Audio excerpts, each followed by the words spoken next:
ఇక డీటెయిల్స్ లోకి వెళ్తే అభివృద్ధి సంక్షేమమే ధ్యేయంగా కూటమి ప్రభుత్వం పనిచేయడం జరుగుతుందని కాకినాడ రూరల్ ఎమ్మెల్యే పంత నానాజీ పేర్కొన్నారు. కాకినాడ నగరంలో స్థానిక నాగమల్లితోట జంక్షన్ వద్ద గల ఎస్పీసీఏ కేంద్రం వద్ద సీసీ రోడ్లు, డ్రైన్లు, పశువుల షెడ్ల నిర్మాణాలకు ఎమ్మెల్యే పంత నానాజీ, ఎమ్మెల్సీ కర్రి పద్మశ్రీ కూడా చైర్మన్ తుమ్మల రామస్వాములు శంకుస్థాపనలు చేశారు. ఈ సందర్భంగా వారు మాట్లాడుతూ 2.72 లక్షల కూడా నిధుల ద్వారా సీసీ రోడ్డు, పశువుల షెడ్లు, డ్రైన్లు నిర్మాణానికి శంకుస్థాపన చేయడం జరిగిందని తెలిపారు. భవిష్యత్తులో జంతు నివారణ సంస్థ మరింత అభివృద్ధికి కృషి చేయడం జరుగుతుందని పేర్కొన్నారు. ఈ కార్యక్రమంలో కాకినాడ మున్సిపల్ కమిషనర్ కూడా వైస్ చైర్మన్ భావన, రాష్ట్ర సివిల్ సప్లై డైరెక్టర్ కడలేశ్వరి, టీడీపీ రాష్ట్ర కార్యదర్శి వాసిరెడ్డి యేసుదాసు, జంతు నివారణ సంస్థ సభ్యులు, కూటమి నాయకులు తదితరులు పాల్గొన్నారు.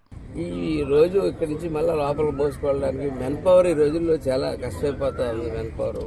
మెన్ పవర్కి చాలా ఎక్కువ డబ్బు అవుతా ఉంది. దానివల్ల రోడ్లు కూడా నిర్మించి దగ్గరికల్లా మనం విజిటర్ వచ్చినా కానీ ఒకవేళ ఏదైనా మెటీరియల్ వచ్చినా కూడా దగ్గరికి వెళ్ళేటట్టు ఏర్పాట్లు చేయడం జరిగింది.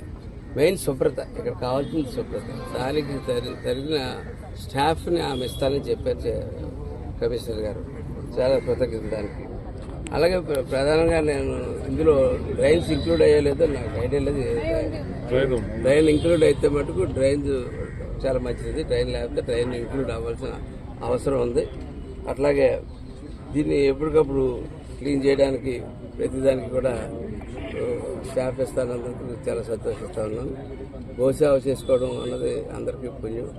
దీన్ని కొంచెం వైడ్ పబ్లిసిటీ చేసి, ఎందుకంటే అనేక మంది దాతలు ఉన్నారు నిజంగా కూడా ఎలా చేయాలో ఏంటో తెలియదు.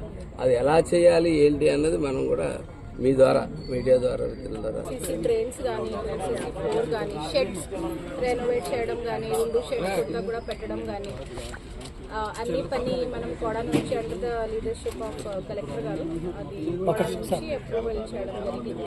సో ఆ పని కొద్దిగా లీగల్ హర్డల్స్ వచ్చినాయి. But I'm very happy to state that we one that legal hurdle. అప్పుడు ఇది ఏం లేదు. సో మనం ఇప్పుడు వార్ మోడ్లో ఈ పని మొదలు పెడదాము. ఒక 2 monthsలో జూన్ ఎండ్ వరకు ఒక టార్గెట్ పెట్టేసి అన్ని పని కంప్లీట్ చేసేస్తాము.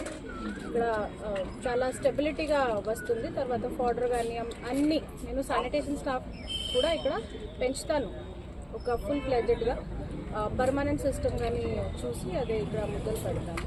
మన రూరల్ ఎమ్మెల్యే గారు పంత నానాజీ గారు, అలాగే కలెక్టర్ గారు కానీ, మాకు కూడా వైస్ చైర్మన్ భావన గారు, ఎమ్మెల్సీ పబ్లిసిటీ గారు, వీళ్ళందరూ కూడా దీన్ని ఏదో ఒక మంచి కార్యక్రమంగా గోవులు ఎక్కడ ఇబ్బంది పడకూడదు, వర్షాకాలం అయితే మరి ఇబ్బంది పరిస్థితులు ఉన్నటువంటి దృష్టిలో పెట్టుకుని పర్మనెంట్గా ఒక మంచి కార్యక్రమం చేపట్టాలనే ఉద్దేశంతో కలెక్టర్ గారు అడిగిన వెంటనే కౌడా నుంచి చైర్మన్గా నేను కానీ, వైస్ చైర్మన్ భావన గారు కానీ వెంటనే బోర్డు మీటింగ్లో డిస్కస్ చేసి 2,65,00,000 నిధులు కేటాయించి 3 పనులుగా 3 విభాగాలుగా ఇక్కడ ఏదైతే ఉపయోగపడుతుందో ప్రజలందరూ ఏమడుగుతూ ఉన్నారో ఈ సేవలను ఎవరైతే మెయింటైన్ చేస్తూ ఉన్నారో వారందరూ అభిప్రాయాలు తీసుకుని ఇక్కడ పర్మనెంట్గా వర్క్ చేయడం జరుగుతుంది.